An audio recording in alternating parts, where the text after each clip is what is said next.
Ty. Got some disappointing, surprising.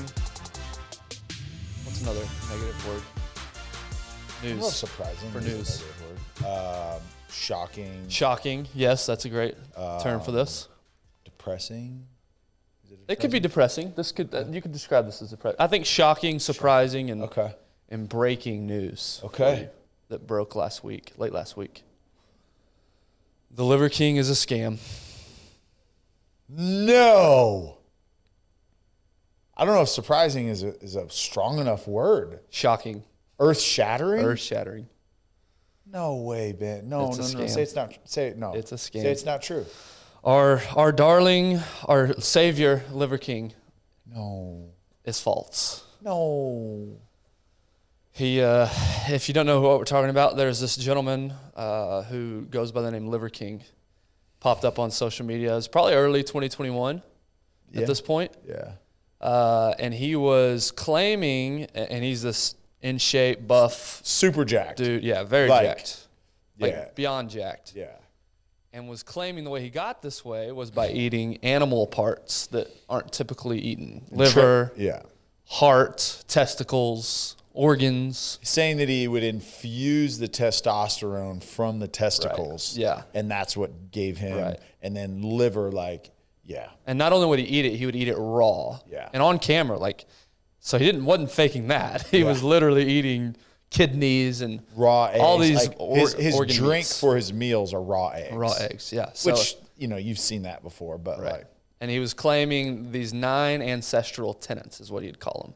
And basically these 9 foundational fundamental principles to live a healthy, sustained life that's honoring our early ancestors. And so this is what he was claiming. He was claiming that he got in shape that way. He was claiming that's how he lives his life. That's how he made all his money. And that he was claiming that he does not do steroids. Right. Well, that's the controversy. Because all along the way, he's also selling, if you didn't want to eat true organ meat, he was selling the supplement line that would get you the same benefits.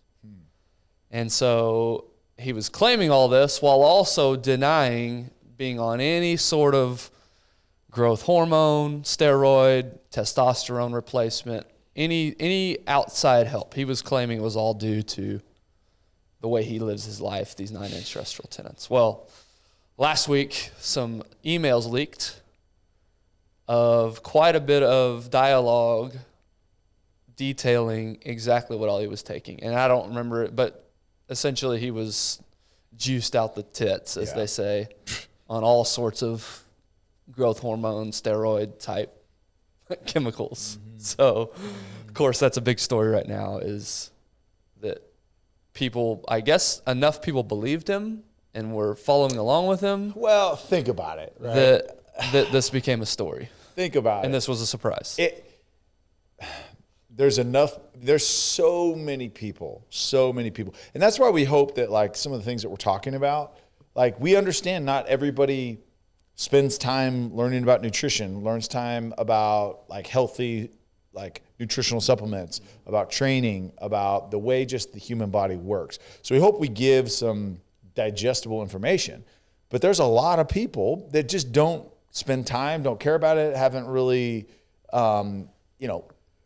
put in much effort into pursuing any of that. And so you see this and you're like, oh, he's saying this. And he's showing these videos of him carrying 450 pounds and walking a mile, pulling a sled, pushing a sled, throwing spears, all these just nonsense things that he does.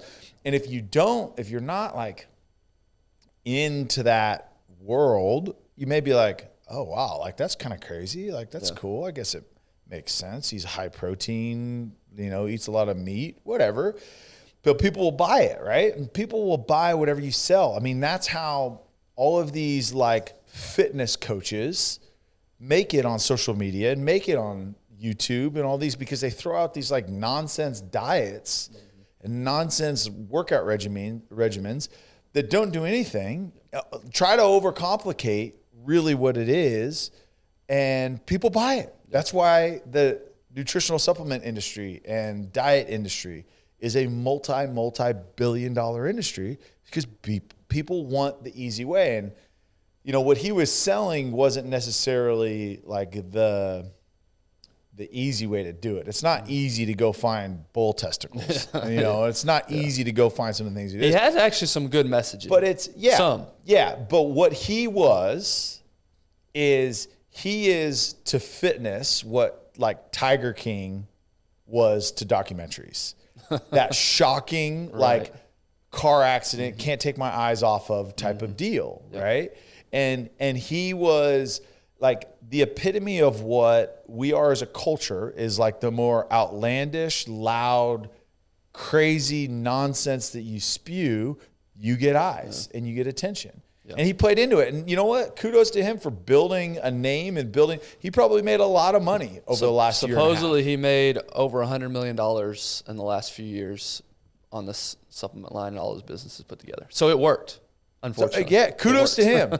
I mean, is it ethical? No. But like he saw an opportunity. He took it. And whoever it was, his marketing company or whoever. That's the other thing is people were confused.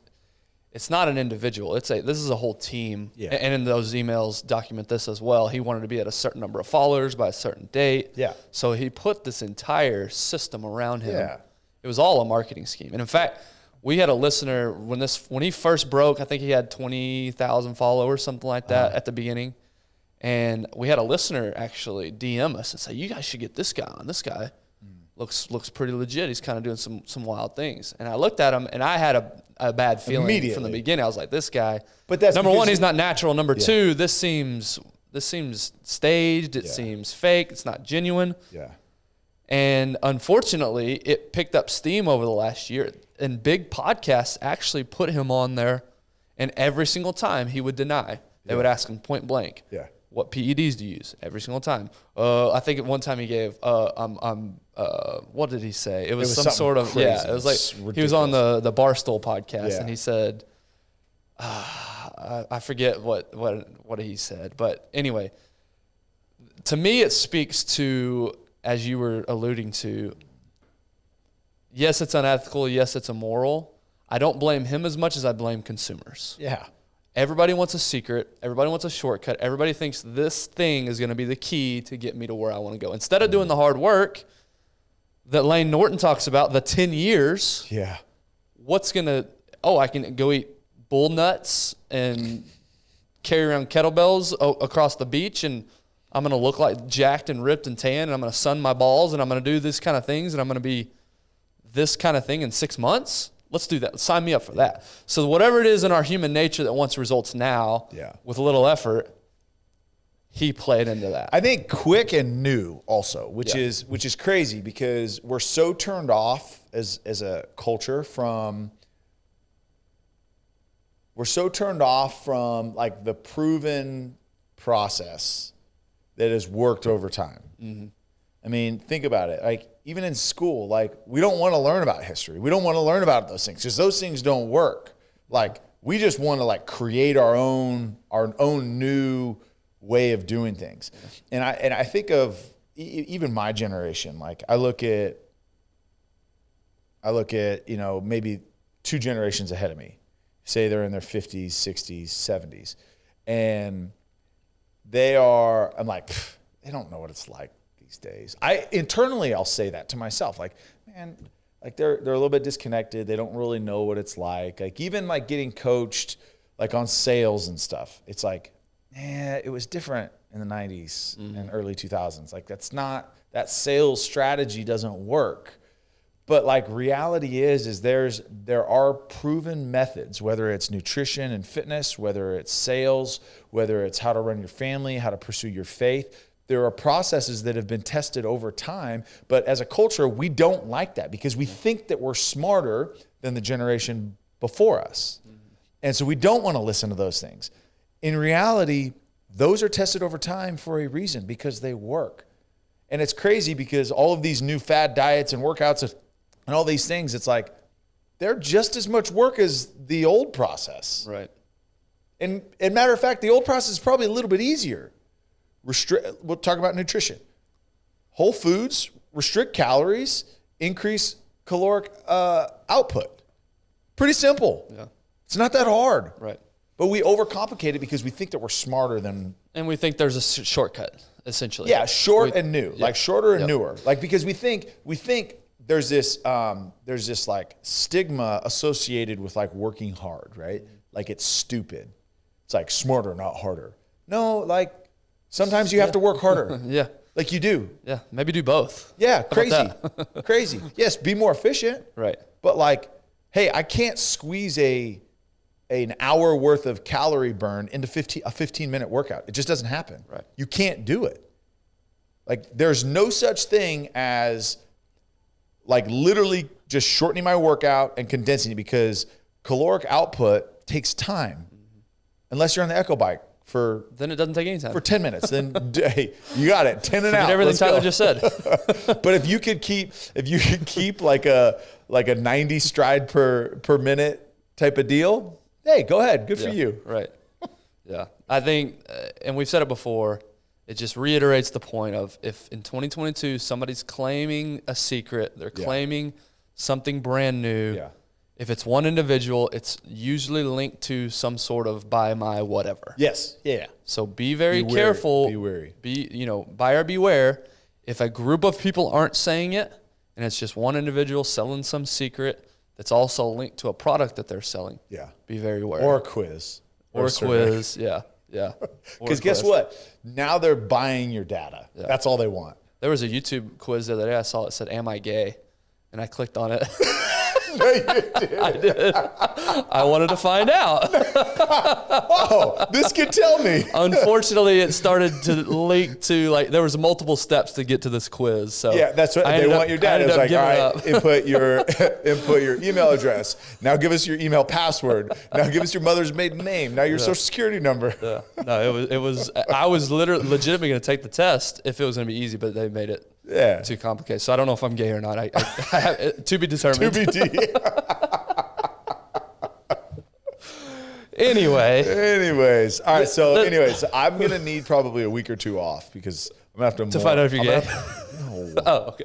To mourn the news, the shocking news that Liver King is not all natural. So, unfortunately for all you Liver King disciples, here's the deal: he's been if debunked. you watched any of these podcasts that he was on in the last 6 months, you're it's like, bad. First of all, this dude is not smart enough to do any of these things. Like the nonsense that he spewed, you're like, you can't be for real. Yeah. Like, there's no way. No, I think he was legitimate. I don't know how he made his money, but I think he was a legitimately wealthy dude before all. Apparently, he's been doing this for 4 or 5 years now. He's just really made a push for social media in the last 2. So, because he's business partners with, have you heard Paul Saladino? Yeah. The guy that claims that vegetables are trying to kill you? Yeah. They're apparently business partners. Okay. And so this Paul Saladino guy's claiming he didn't know. And anyway, that's all a rabbit hole that this podcast doesn't need to dig into. So that does kind of lead to this whole idea of ease and comfort and making life better. It actually leads into another story that broke last week. Elon Musk hopes to test a brain implant in humans next year. Did you see this? I did. The Neuralink? I did. So from the New York Times article, I'm not going to read the whole article, which, by the way, I was telling Scott this, I read New York Times version, and that's what I picked because I'm more of a conservative dude, so I want you guys to know that I read other sources of news. Yeah. And then I read Fox News's version, and they couldn't have been more different. Yeah, I bet. New York Times is bashing Elon because he's become the Republican darling. Yeah. They're bashing him. Oh, it's not that new, and there's other people doing this, and what he's doing is really not that innovative. Meanwhile, Fox News was like, all over his, and didn't say anything bad about it. Anyway, that's a side note. But this is from the New York Times. In a presentation showcasing the Neuralink implant that Elon Musk hopes will someday connect the human brain to a computer, 2 monkeys were reportedly moving computer cursors with their brains. Yeah. The company does not have approval from the FDA to sell the device. Mr. Musk said that the company had submitted most of its paperwork to the agency to seek permission to implant its device in a human.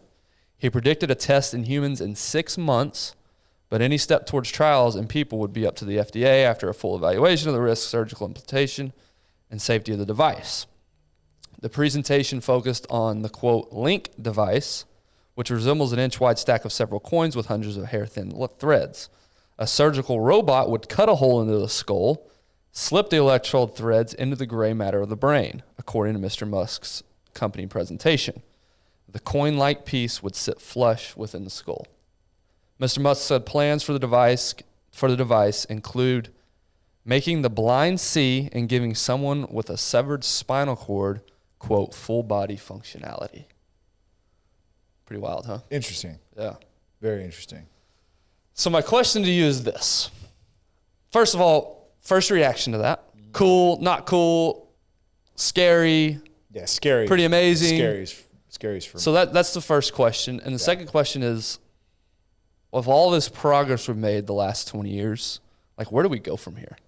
Is this the beginning of, you said scary. Yeah, I think it's scary. Okay, elaborate on that. Yeah, I mean, now you're allowing access, full access to your brain. And again, I don't believe that we have the technology here in the near future to do so, but it ultimately, I mean, was one step closer to the Matrix, right? And especially you think this augmented reality world that we're talking about, right? The metaverse and living there, like it's just expediting that process. Like the health benefit side of it, I think that's awesome.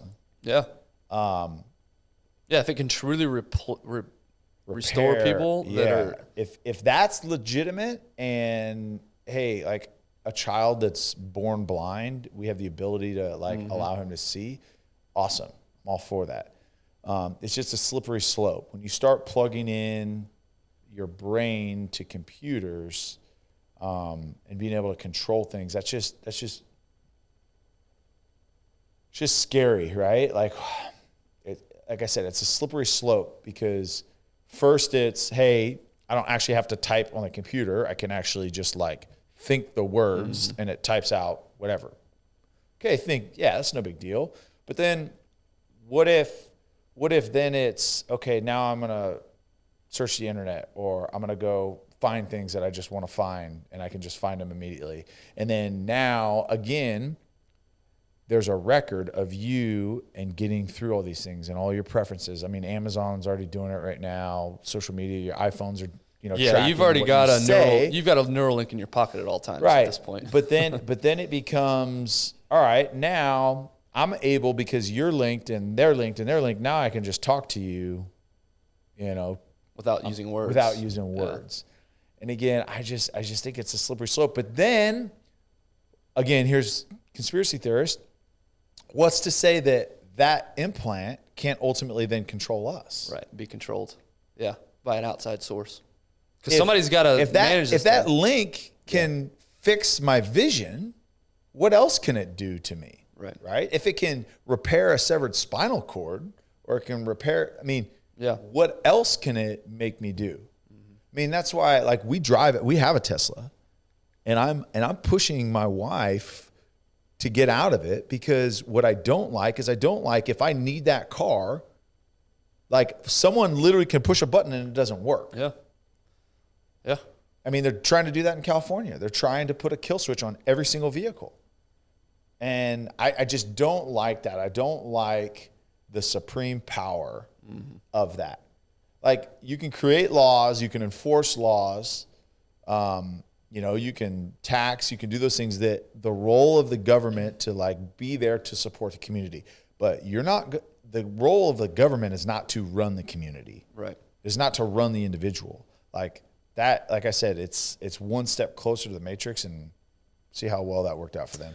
Yeah, you mentioned the metaverse, and the metaverse sounds like it's not as smashing of a hit as what they had hoped. Apparently they're losing a bunch of money. They had to lay off a bunch of employees. But the idea of the metaverse, to me, speaks to what we were talking about earlier. It almost comes down to you're seeking pleasure without hard work or without any effort given. Yeah. So you stick on these goggles and watch porn. Now I don't have to do the hard work to go talk to a girl at a bar or, meet somebody out. I can just throw on my goggles and get all my sexual desires fulfilled there. But again, and this is a whole nother episode that we can tackle down the road. But the problem with that, right, is like you said, it's without the work. So there's not that same satisfaction. And that sounds kind of It's a quicker hit of dopamine that you're getting from that experience. But you have to replenish that, and you have to escalate it, and it's more, and it's more, and it's more, and it's more. And what does that turn into? What you continue to chase. Then now real relationships in real life, like those are devastated because of those. Like the impact that porn has on a marriage or a relationship is devastating, and the science is out there. And so now it's, okay, easy. I don't even need to do that. But like now socially, what does that do? And we talk about mental illness. Like all we're doing is now creating opportunities for us to be even unhealthier mentally as a culture. Yeah, and not the porn side. You just did a great job of that. What about the social aspect? You can go in there and you can hang out with a group of people. Yeah. Now, the very, very, very naive and charitable side of me says there might be some, when they created that, because think about who Zuckerberg is. He's probably a guy that was bullied growing up, probably wasn't included in a lot of things, probably felt like an outsider.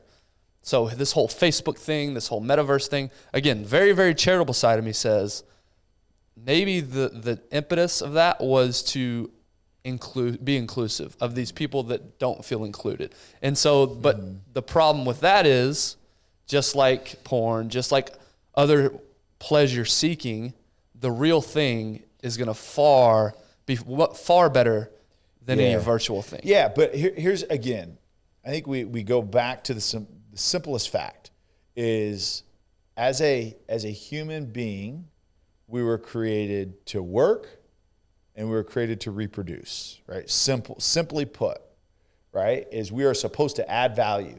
The problem with all of these things is that, hey, my relationships and friendships in the metaverse, like I create that.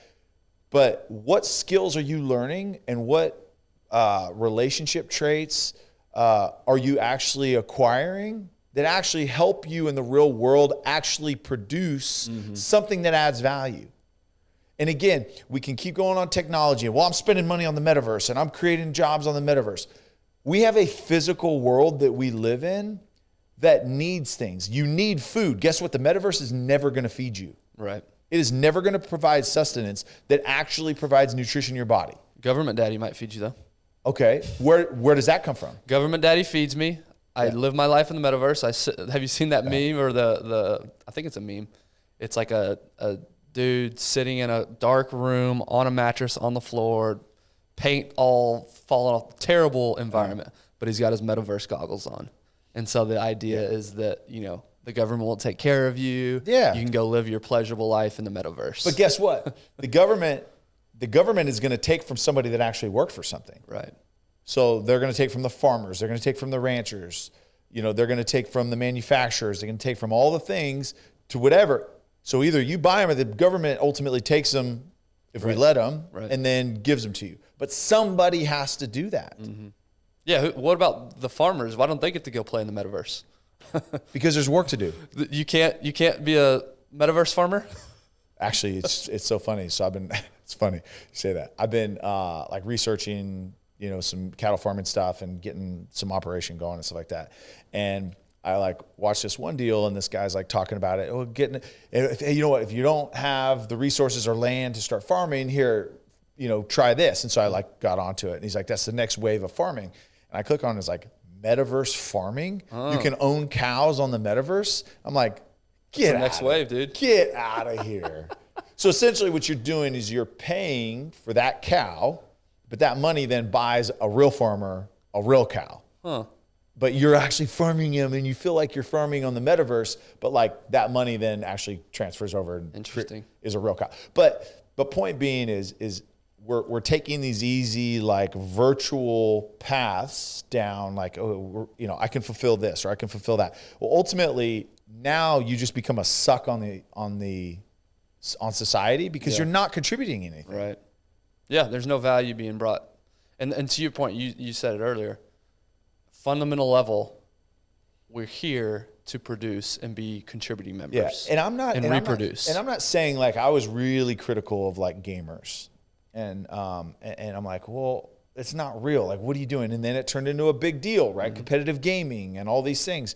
But in reality, yes, you end up making money and you end up spending money so that people I understand that. But if we have a majority of the population going to that technology side, going to the virtual world, going to like all these things, that's more and more people pulled away from the actual physical work that has to be done. Yeah. And so that's what worries me about the future. And think about it.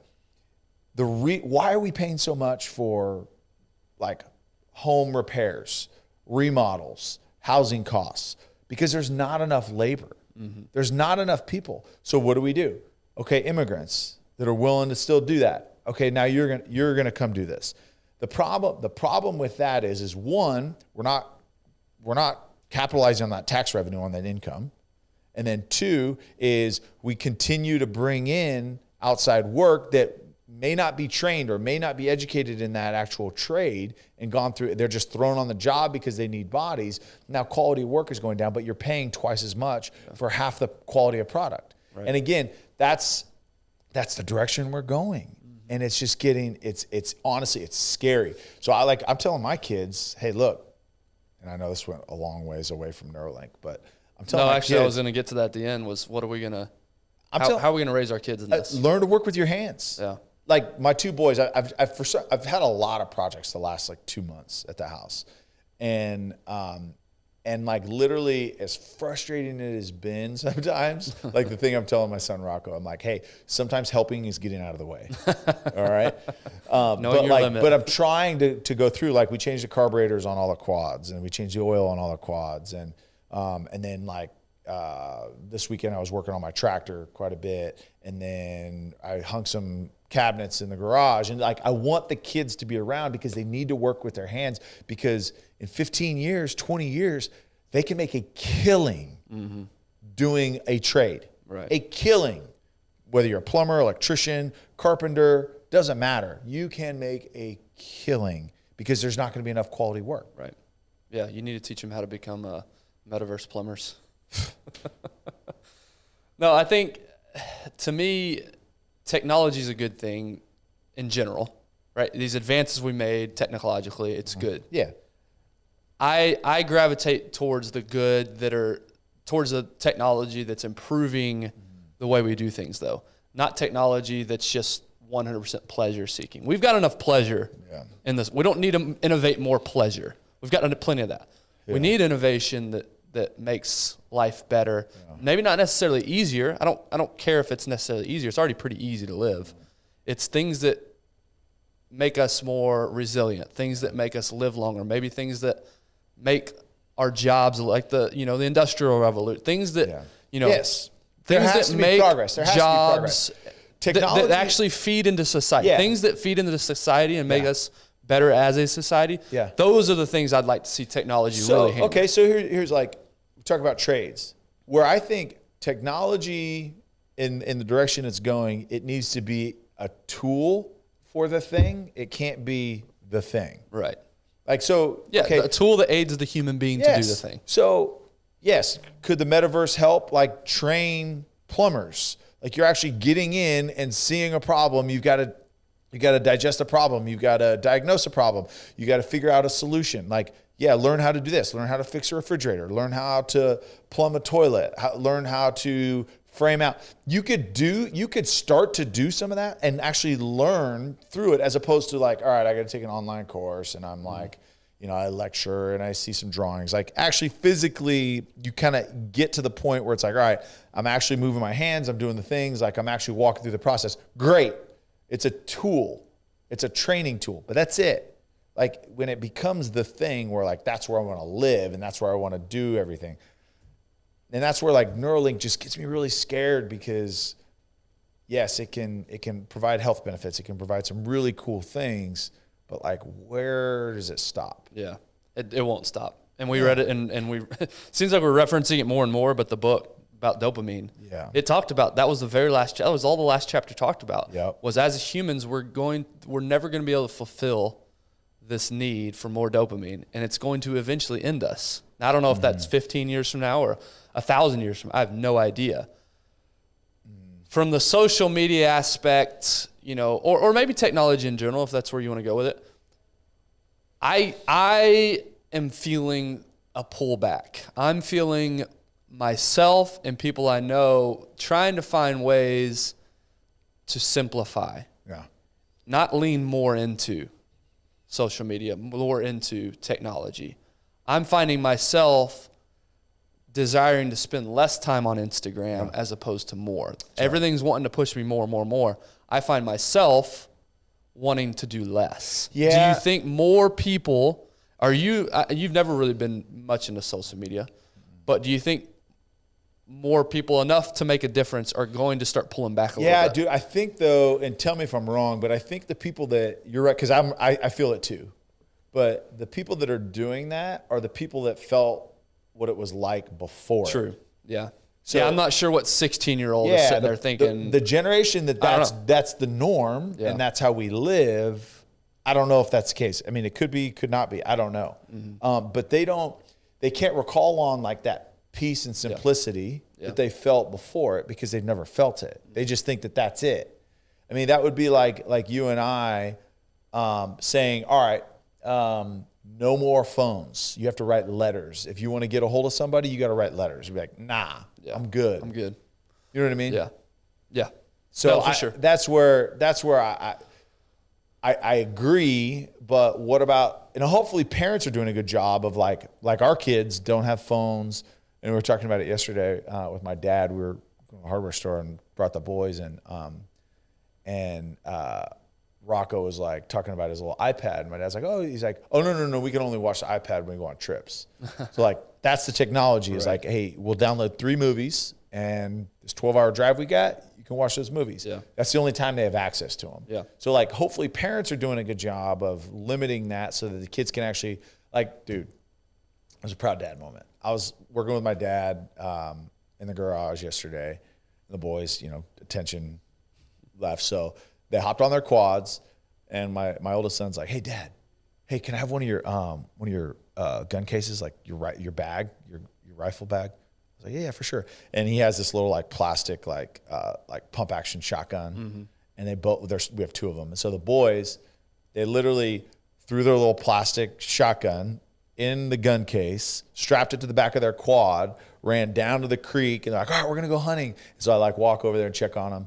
And they're like literally like I have a deer that I like practice like archery on, and they're like down there literally like climbed up in the tree like pretend hunting, and I'm like, see, that's like awesome. Again, if they were in watching TV, they'd never be outside climbing trees, riding their quads, pretend hunting, doing these things.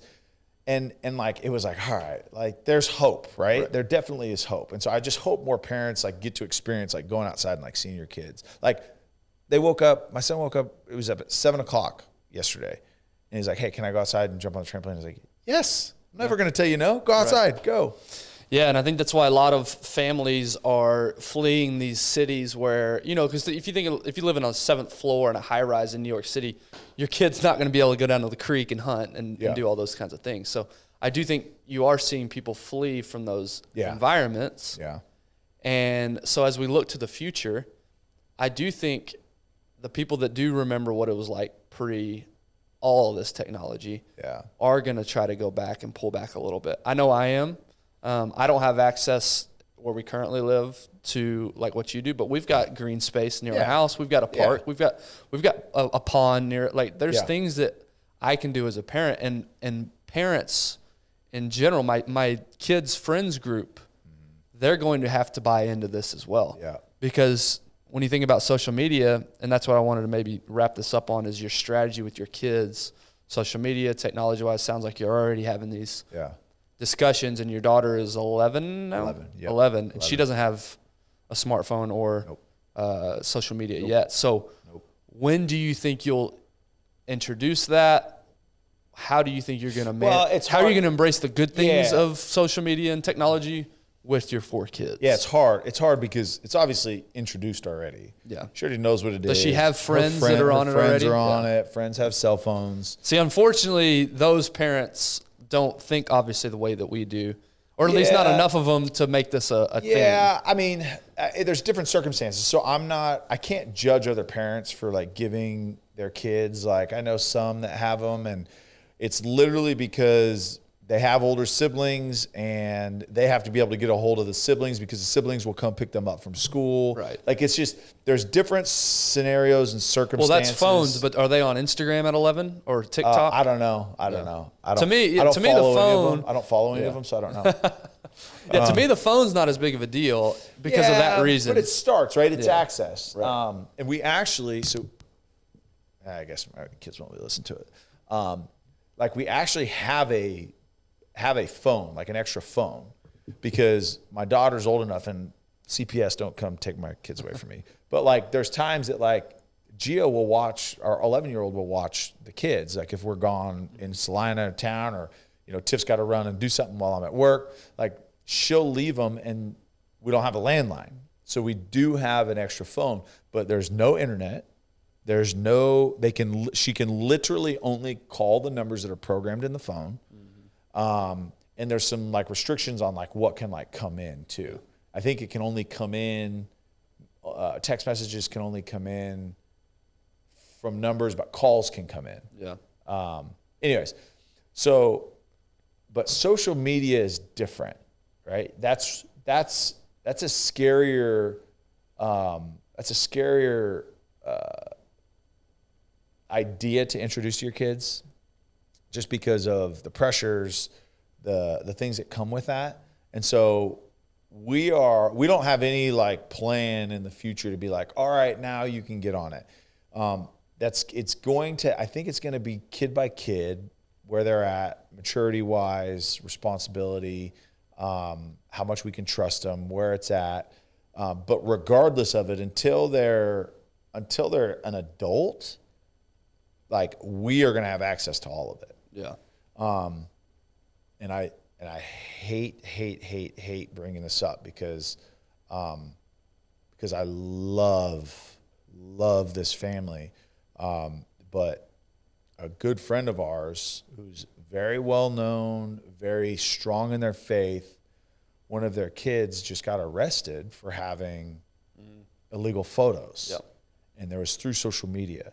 So again, whether there's bad intent or not, don't know the story of it.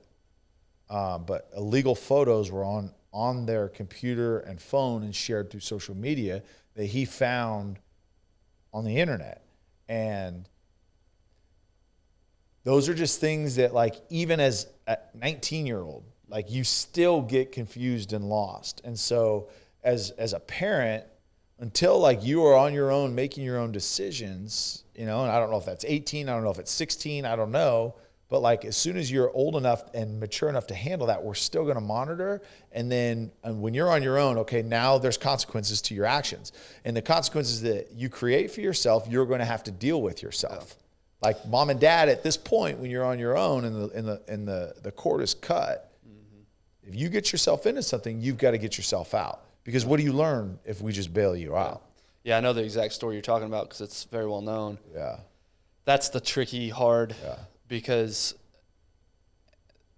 as parents, and I had all these grand plans before I became a parent. My kids are going to eat organic. They're never going to have not until you're in the fire, shut your mouth. Yeah. So I'm by no way, shape, or form judging this family. Yeah. For me, what the lesson I take from that is the lessons I'm teaching my child at 5, 6. Yes.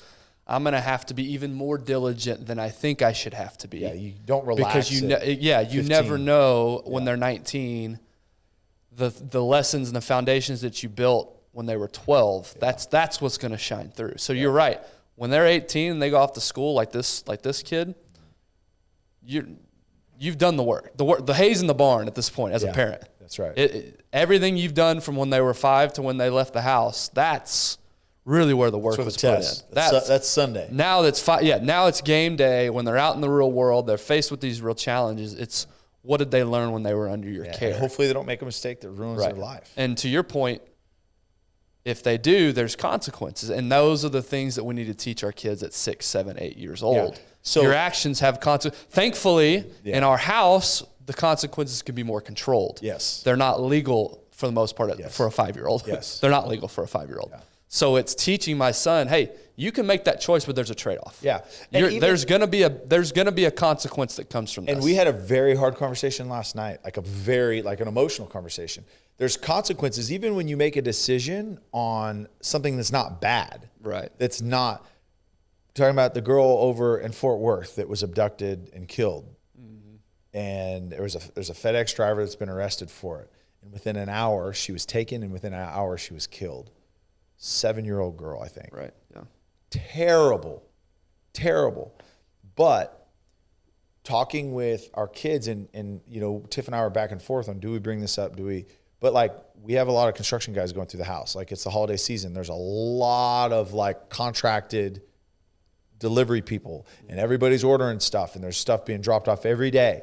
Like, our kids need to know and be aware. And look, unfortunately, like devastatingly, there was a terrible consequence. And I don't know the whole story on how it actually happened, but like, we had to talk with our kids, like, you're not allowed to open the door, and there's going to be consequences. Yeah. There's going to be like, you are going to either put yourself in a situation for an awful, terrible consequence, or you're going to do it and there's going to be a consequence from mom and dad. Yeah. But to your point, kids have to feel and know that consequences are real. And we've gotten away from this disciplining as parents to where kids don't even know that there's consequences. So they just do reckless, selfish, terrible things, and because they've never felt what a consequence is. Right. And then they're shocked when they get into high school and they get expelled. They're like, and then want mommy and daddy to come bail them out because they've never felt consequences. Yeah. And so, again, this last weekend, it was awful. Like, that's like Tiff's biggest fear, and for me is like a dad. Like, I can't imagine what the father of this little girl is feeling and what he wants to do to that guy. But the kids have to know, and they have to learn those things, that whether it's a deliberate action to do something right or wrong, or just doing something that may put you in a unsafe situation, there's a consequence. Yeah, one of the best lessons I learned in my time in management, managing adults is very similar to raising kids. Yeah. And one of the big lessons I learned is I'm going to have to say things and teach lessons I assumed were common sense. Yeah. So to your point, as an adult, you think, yeah, you don't answer the door, it's a stranger, but you're going to have that conversation. It would be very easy for you as a parent to not even think, like, of course they're going to know, don't answer the door. We've told them before. Yeah. But you had to have a legitimate conversation face to face. This is how we act when a stranger is coming in. Yes, they're here to help us. Yes, they're here to do good work for us. But you still have to be vigilant. You still have to be alert. Yeah. And so it's these conversations that I think as parents, I know for me, I just sweep under the rug because I assume that either they know or maybe it's not that big of a deal. I think that's the point, is with technology, the way it's going, where it's progressing, with social media, we're going to have conversations that weren't had 20 years ago. We're going to have to be better parents in that aspect of, and yes, does it feel like maybe you're micromanaging? Yes, does it feel like maybe you're doing too much sometimes? Probably. Yeah. But I would rather err on that side. Yeah. Than not enough, and just let them willy-nilly go figure. Now there is an element of just go figure it out. I get that. Well, so that's the hard balance, is knowing where to push, knowing where to oversee, knowing where to let them. So I think, again, it's just like training, just like working out. It's a controlled environment to suffer. Yeah. So that when I see true suffering, I'm at least a little prepared. Same thing with parenting. Yeah. When you're 6, 7, 8 years old, it's a controlled area to learn and make mistakes because there's not real world consequences yet. Yeah. And so, again, as technology advances, as social media advances, I'm going to have to be more diligent as a parent than maybe my parents had to be with me. Yeah, and diligence is it. The time of being silent on it and just kind of turning and letting them kind of figure it out themselves. Unfortunately, they just don't have the capacity. Yeah. And so the time of being silent about it is no more. Mm-hmm. We have to have these conversations. Again, parents, like, I don't understand how all this stuff works. Like, I literally barely can log on to Instagram. Yeah. I figured out how to send you videos. Yeah. No, you got that out down. How to do that. Yeah, but we cannot, for the future of our society, we can't go silent on this, because if you're going to let technology and social media raise your kids, like, they are in for a world of hurt, and none of us want our kids to hurt. Yeah. Now, they may have to hurt a little bit now so they don't hurt later. Yeah. But it's just going to take more effort, more conversations, more just like transparency, but also more vulnerability as parents to like talk through some of these things. And it becomes a lead by example too. Like we as parents are going to have to live in a way that represents. If you're a parent that your phone is more important than your kid always, mm-hmm. if it rings and you answer and you're with your kids, they're going to think that device is everything. Yeah. So you've got to show your kids by your actions what is most important. And it has to be family. It has to be direct contact communication with other human beings, and it's not this technology piece. Yeah, and that's what's exciting to me. It's scary, but it's exciting. It's nerve-wracking, but it's exciting. No parents have ever gone through what you and I are having to go through as parents, and our generation's having to go through as parents. And that's exciting because we're going to get to it. It's our responsibility. Opportunity to. Yeah. We have it's the our opportunity to. It's our responsibility to do. Now, we're just learning too. Yeah. So that's the scary part, is there is no manual here. There is no book on how to do this. We're getting to figure it out, hopefully set up a generation for more success than what we're currently headed towards. So anyway, it's scary. It's exciting. There's lots of good things about it. There's maybe some parts that, we're not as excited about. But I think the overall point is it's going to take some effort here. Us as parents, raising our kids in this generation of technology, because it's not stopping. No, as long as there's money to be made, as long as there's, prestige to be found, technology's not going anywhere. No. It's just going to keep advancing. So how are we being diligent? Unless we get one of those solar flares that Micah Fink was talking about. That's true, yeah. I guess we could just be all nuked by Putin at some point, which may be the best for us. But speaking of technology and the good aspects of technology, before we get out of here, we do want to thank our partner Sleep Number, who has taken sleep technology to the next level. This isn't your grandma's mattress, some flat, boring, old, stinky mattress. This thing is the Tesla. This is the Elon Musk version of mattresses. Yes. And I've shared this before. Anytime I go out of town, anytime I have to sleep in another bed for whatever reason, my son's bed for whatever reason, I'm like, man, I really miss. So true story this weekend. Bed. Is my daughter. She was supposed to be at a sleepover. She started not feeling well. So we had that kid that we had to go pick up from a sleepover, and she wasn't feeling good. So Tiffany slept with her in her room, and and she wakes up the next day and she's like, oh my God, I'm hurting.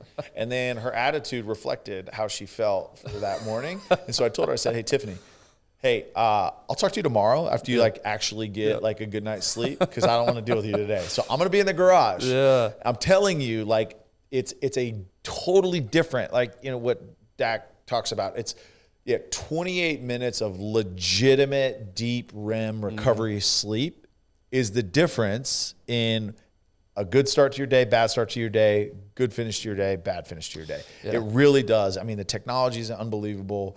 The data that you can learn about yourself is just next level. Yeah, Sleep Number markets a lot of things, but maybe they should start marketing We Save Marriages. Yeah, 100%. And then also another company utilizing technology. I just saw the billboard.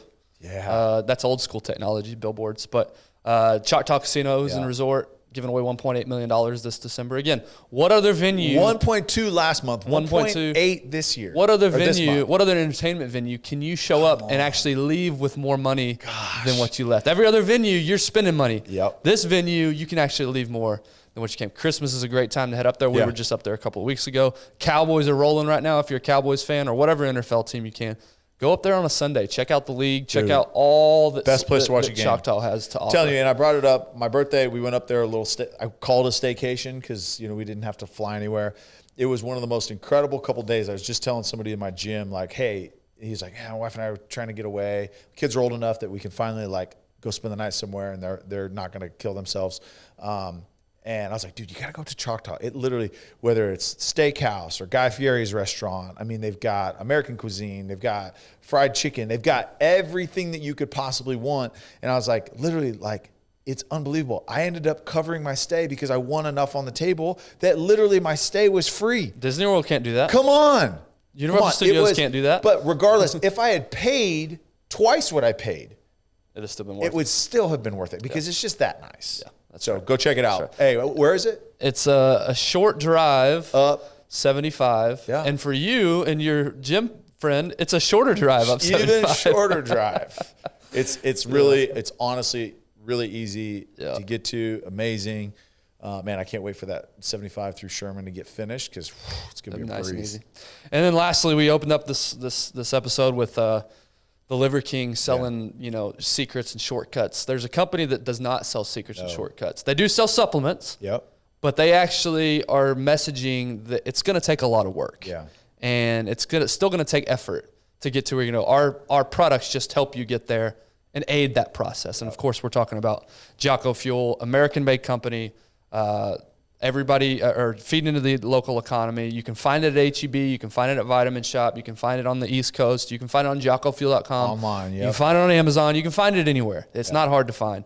But we love the company because, again, of the values and the messaging around their American-made products by a very, very distinguished veteran. We love supporting them. It's an incredible product, and I just can't wait to see what they're doing because they're growing. They're growing fast. Right. So we appreciate you guys so much. Help us out by sharing the show. If you thought today's conversation was interesting or thought-provoking, or maybe we're just a bunch of idiots and what are these guys talking about? Technology is amazing. Yeah. Share the episode. Share it with your friends. Get the conversation going. Get some friend group, your parent group, your friends of kids. Have these conversations. How are you as a group of, how are you as a community going to raise your kids the best way possible in this environment that we find ourselves in? Because again, yes, we start with ourselves, but it can't just be us. It has to be the community as well, and those that we surround ourselves with. So we appreciate you guys. Hope you have a great rest of the week, a great weekend. We will see you next week.